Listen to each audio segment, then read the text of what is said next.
बार माता पार्वती जी कैलाश पर्वत पर भगवान शिव जी के साथ बैठे हुए थे। माता पार्वती जी ने भगवान शिव जी से कहा, हे स्वामी, मेरे मन में एक प्रश्न उठ रहा है। यदि यह प्रश्न का उत्तर देकर आप मुझे संतुष्ट करेंगे तो मेरे मन को बहुत ही शांति मिलेगी। तब शिव जी ने कहा, हे देवी, आखिर तुम्हारा कौन सा प्रश्न है? तो पार्वती जी कहती है, स्वामी, मेरा प्रश्न है कि दुखों का अंत कैसे किया जाता है। जो भी व्यक्ति यह प्रश्न का उत्तर समझकर इस पर्याप्त ज्ञान को अपने जीवन में उतार लेता है तो उसे जीवन में सुख की प्राप्ति होती है। शिव जी ने कहा, देवी, अब मैं तुम्हें तुम्हारे प्रश्न का उत्तर एक कहानी के माध्यम से देता हूँ। इस कहानी के माध्यम से तुम इन प्रश्न का उत्तर ठीक तरह से समझ पाओगी। ध्यान लगाकर सुनना। पार्वती कहती है, ठीक है स्वामी, मैं आपको वचन देती हूँ, जब तक आप कहानी सुनाओगे तब तक मैं कहानी बड़े ही ध्यान से सुनूंगी। आप कृपा करके कहानी प्रारंभ कीजिए। एक गांव में के बाहर एक छोटा सा शिवजी का मंदिर था, जिसमें एक पुजारी रहते थे। एक दिन एक गरीब माँ अपने नन्हे से बालक को मंदिर के द्वार पर छोड़कर चली गई। बहुत खोजने पर भी पुजारी को बालक के परिवार का कुछ भी अता पता नहीं चला। जब गांव गांव का भी कोई व्यक्ति उस बालक का पालन पोषण करने को तैयार नहीं हुआ तो पुजारी जी ने भगवान शिव जी की इच्छा समझकर उसे अपने पास रख लिया और उसका नाम हरि रख लिया। गांव के श्रद्धालु भक्तों से जो कुछ दान दक्षिणा प्राप्त होता, उसी से पुजारी जी और बालक हरि का उसी तरह गुजारा चलता। यदि किसी दिन कम भी पड़ता तो पुजारी जी हरि और भगवान को भोग लगाकर स्वयं गंगाजल पीकर रह जाते। धीरे धीरे हरि बड़ा होने लगा और अब वह पुजारी जी के कामों में हाथ बटाने लगा। पुजारी जी ने थके हारे हाथों को कुछ आराम मिलने लगा, इसलिए उन्होंने हरि को मंदिर की साफ सफाई, भगवान शिव जी की पूजा, भगवान को भोग लगाना और भगवान जी की आरती करने की विधि अच्छी तरह से समझा दी। अब वे स्वयं भगवान शिव के नाम जप और संकीर्तन में स्वयं समय व्यतीत करने लगे। एक दिन भगवान शिव जी ने मंगलकारी नाम शिव शिव का जप करते हुए ही उनके प्राण छूट गए। अब बालक हरि का इस संसार में भगवान शिव के सिवाय और कोई सहारा नहीं रहा। उसने पुजारी जी की यह 3 बातें कभी भी नहीं भूली।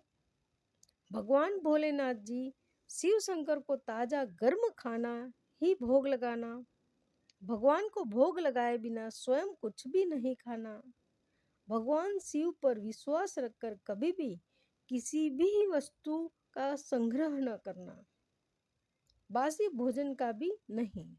यदि कोई भक्त पहले से बना भोजन या मिठाई मंदिर दे जाता तो बालक हरि उससे गरीबों में बांट देता। वह ताजी रसोई बनाकर ही भगवान को भोग लगाता था। उसके बाद ही स्वयं प्रसाद ग्रहण करता और यदि बचता तो उसे बांट देता। यदि रसोई बनाने को सामग्री न होती तो भोले बाबा और हरि भगत दोनों गंगाजल पीकर ही रह जाते थे। एक बार बरसात का मौसम आया और 3-4 दिन तक मूसलाधार वर्षा होने लगी।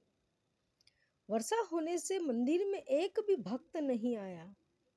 हरि अपने भोले बाबा को गंगा जल का ही भोग लगाता और उसे ही पीकर रह जाता। भोले बाबा बालक की भक्ति और सहन शक्ति की परीक्षा लेते रहे, किंतु आखिर में अपने भक्त बालक को भूख से तड़पते देख उनसे रहा न गया। वे गांव के मुखिया के नौकर का रूप धरकर हाथ में भोजन सामग्री की पोटली लेकर वर्षा में भीगते हुए मंदिर के द्वार पर जा पहुंचे। उन्होंने आवाज लगाकर हरि को बुलाया और उसके साथ में हाथ में पोटली देते हुए बोले, सेठ जी ने यह सीधा कच्चा राशन भेजा है, इससे रसोई बनाकर भोग लगाओ और स्वयं भी प्रसाद ग्रहण कर लेना। मैं कल फिर आऊंगा। हरि भगत ने आशीर्वाद देकर उसे विदा किया और सूखी लकड़ियों के धुएं से ताजी गर्म रसोई बनाकर भोले बाबा को भोग लगाया। पूरे बरसात के मौसम में भोले बाबा नौकर के वेश में हरि भगत को सीधा देने आते रहे और स्वयं ही गर्मा गर्म रसोई का भोग पाते रहे। एक दिन हरि भगत ने सोचा कि सेठ जी को सीधा भेजते हुए 4 महीने हो चले हैं, किंतु वे स्वयं कभी मंदिर में भोले बाबा का प्रसाद ग्रहण करने नहीं आए। अगले दिन जब भोले बाबा नौकर के वेश में सीधे की पोटली देने आए तो हरि भगत उनसे बोला, भाई, तुम्हारे इतनी धर्मात्मा सेठ जी कभी स्वयं मंदिर में प्रसाद लेने नहीं आते। इस कारण मेरा हृदय अत्यंत दुखी हो रहा है।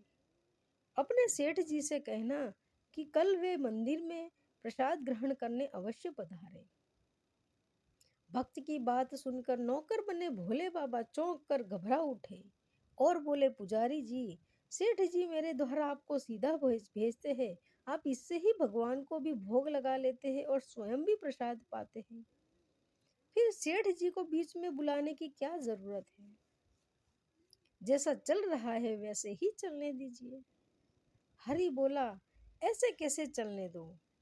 आपके धर्मात्मा सेठ जी इतने दिनों से सीधा भेज रहे हैं, क्या मैं उन्हें भगवान का प्रसाद देने का अपना कर्तव्य भी पूरा न करूं?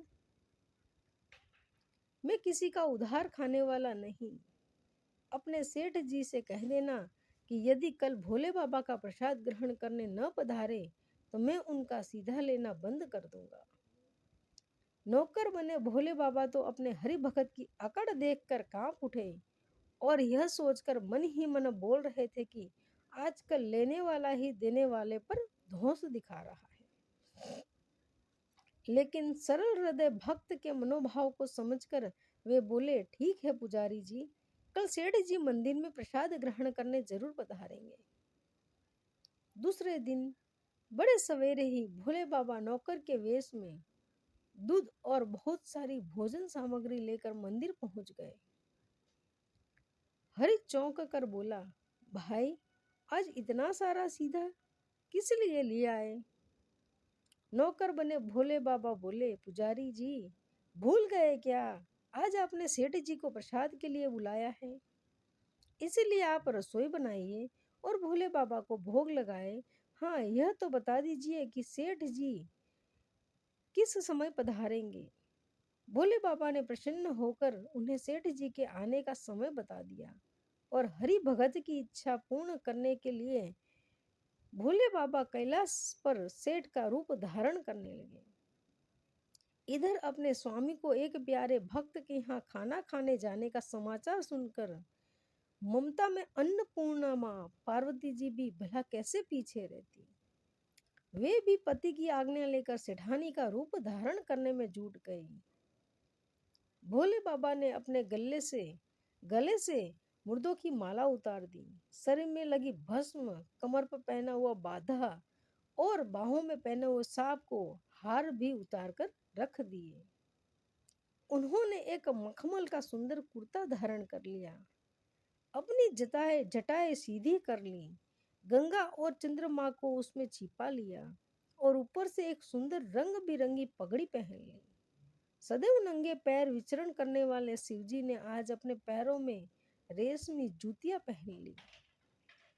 हाथ का त्रिशूल और डमरू भोले बाबा ने नंदी के हाथ में थमा दिया और अपने हाथ में एक सुंदर छड़ी लेकर पार्वती जी के तैयार होने की प्रतीक्षा करते हुए कैलाश पर्वत पर चहल कदमी करने लगे। पार्वती जी घंटों से मेकअप करने में जुटी हुई थी। उन्होंने आज अपने पतिदेव के नगर में बनी सुंदर बनारसी साड़ी निकाली, जिसका रंग सेठ बने शिवजी के कुर्ते से मैच कर रहा था। उन्होंने सोने, चांदी और हीरे के जगमगाते हुए आभूषण धारण कर लिए, पैरों में सुंदर सैंडल पहन ली, बगल में सुंदर सा पर्स दबा लिया और भोले बाबा के बार बार आवाज लगाने के बाद श्रृंगार कक्ष के बाहर निकल आए। जब पार्वती जी और शिवजी ने एक दूसरे को सेठ सेठानी के वेश में देखा तो वे चकित होकर एक दूसरे को देखते ही रह गए। दोनों एक दूसरे को देख देख कर निहाल हो रहे थे इससे पहले उन्होंने कभी एक दूसरे का ऐसा सुंदर रूप देखा ही नहीं था। जब भगवान गौरी शंकर सेठ सेठानी का रूप धरकर कैलाश से अपने भक्त के यहाँ दावत खाने चले, तो गणेश, कार्तिकेय, नंदी, ऋषि मुनि, देवता, देवांगना भी उन्हें देखकर ठग ही से रह गए।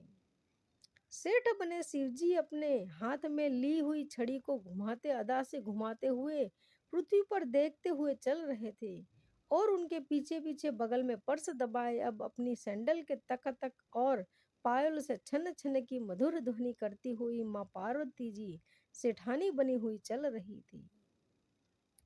हरि भगत आज सुबह से ही सेठ जी के स्वागत में भांति भांति के पकवान बनाने में जुटा हुआ था। अपने भोले बाबा का भोग वह चलते फिरते भोग बना लेता था, किंतु आज उसे कई महीनों से भगवान को भोग लगाने के लिए सीधे भेजने वाले सेठ जी को भगवत प्रसाद देना था। अतः आज उसने अपनी सारी पाक कला झोंक दी थी। उसने सेठ जी द्वारा भेजे गए चावल धोकर खीर बनाई, उसे धीमी आंच पर पकाकर गाढ़ा किया, और उसमें सेठ जी ने के द्वारा भेजे गए पिस्ते, काजू, बादाम और किशमिश डाली। मिर्च और अदरक को कूटकर बाजरा, बेसन और गेहूं के आटे में भर भर कर मोटे मोटे मिश्रित दिक्कत बनाए। रसोई बनाकर हरि भगत पुनः स्नान करने चला गया, ताकि स्वच्छ वस्त्र पहनकर भोले बाबा को भोग लगा सके और सेठ जी को उनका प्रसाद दे सके। जब हरि भगत स्नान करके लौटा तो देखा सेठ जी प्रसाद ग्रहण करने के लिए स्वयं तो आए ही है, साथ में अपनी सेठानी जी को भी ले आए हैं। हरि ने झट से दोनों से राम राम किया, उन्हें आसन देकर बैठाया और बोला, मैं अभी भगवान को भोग लगाकर आता हूँ, फिर आपको प्रसाद देता हूँ। भावना के भूखे भोले बाबा से भूख सहन नहीं हो पा रही थी, इसलिए वे बोले, पुजारी जी, भगवान को जल्दी से भोग लगाए, ये मुझसे भूख सहन नहीं होती। हरि भगत बोला, सेठ जी, भूख तो मुझे भी बड़े जोर से लगी है, किंतु मैं अपनी भूख के कारण भगवान को भोग लगाना नहीं भूलता। अगर दुनिया के सारे लोग अपनी भूख के लिए भगवान को भोग लगाना भूल जाएं, तो भगवान तो भूखा मर जाएंगे। सेठ जी बने भोले बाबा एक पत्तल उठाते हुए बोले, पुजारी जी, आप भोग लगाए, इधर मैं पत्तल परोस लेता हूँ, मुझे भूख सहन नहीं हो पा रही है। हरि भगत सेठ जी बने भोले बाबा को डांटते हुए बोला, जी, भगवान के काम में ना तो जल्दबाजी चलती है और ना ही कंजूसी। मैं अब तक भगवान को भोग नहीं लगा लेता, आप रसोई के पास भी नहीं आ सकते। चुपचाप इधर बैठ जाइए और ओम नमः शिवाय जपते रहे। मैं अभी आता हूँ और आपको पेट भर भोजन कराता हूँ। सेठ बने शिवजी डांट खाकर चुपचाप अपने आसन पर बैठे। सेठानी बनी पार्वती उनकी यह दशा देखकर बड़ी मुश्किल से अपनी हंसी रोक पाई। लेकिन जैसे ही हरि भगत पत्तल में सामग्री लेकर भगवान को भोग लगाने मंदिर में गए, शिवजी ने पार्वती जी को मौन रहने का संकेत दिया और चुपके चुपके रसोई में पहुंच गए। उन्होंने एक एक व्यंजन उठाकर चखना शुरू कर दिया। भोले बाबा तो प्रसाद को चखते ही सन्न रह गए। खीर में चीनी की जगह नमक भरा हुआ था और सब्जियों में चीनी भरी हुई थी। जैसे ही भोले बाबा ने रोटी का एक ग्रास तोड़कर मुंह में डाला, वे सी सी करने लगे, क्योंकि रोटी में मिर्ची भरी हुई थी। वे सी सी करते हुए उल्टे पैर लगाकर अपने आसन पर जा बैठे। माता पार्वती अपने स्वामी की यह हालत देखकर खिलखिलाकर हंस पड़ी। इससे पहले कि भोले बाबा पार्वती जी के सामने कुछ सफाई दे पाते, हरि भगत ओम नमः शिवाय का मंत्र जप करते हुए वहां पर आ पहुंचे। उन्होंने भोग को रसोई में मिलाकर उसे पवित्र बना डाला और फिर सेठ जी के सामने पत्तल परोसकर हाथ जोड़कर बोले, सेठ जी अब जी भर के प्रसाद खा सकते हैं आप। भोले बाबा तो अभी अभी भक्त की भक्ति से भी ज्यादा उसके हाथ की बनी रसोई चख चुके थे।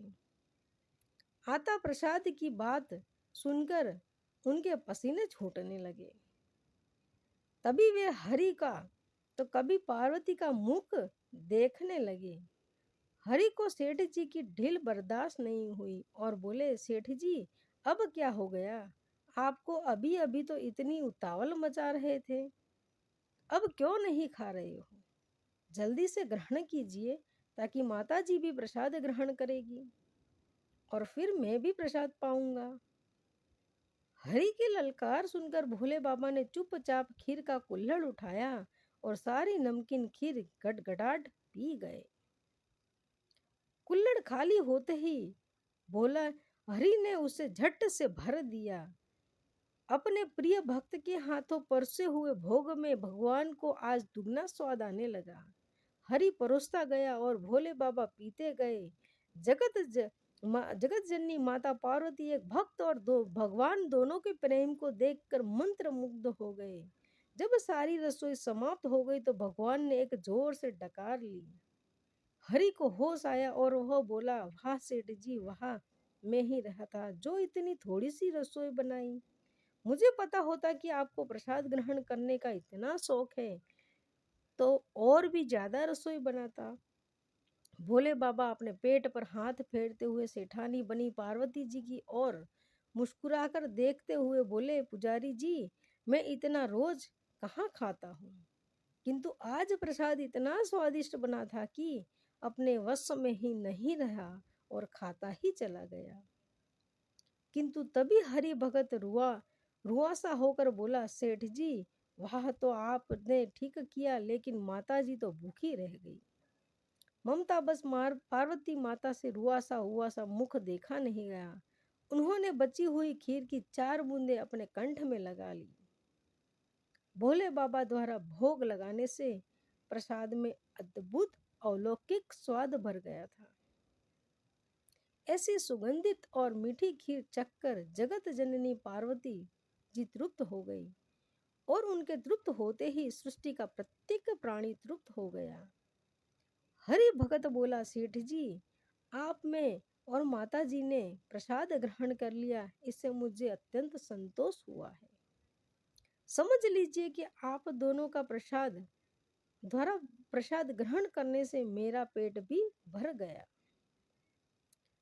मेरी तो वैसे भी महीने में 4-4 एकादशी हो जाती है, किंतु मैं भी एक दाना ले ही लेता हूँ, जिससे कि भोले बाबा के प्रसाद का अनादर ना हो।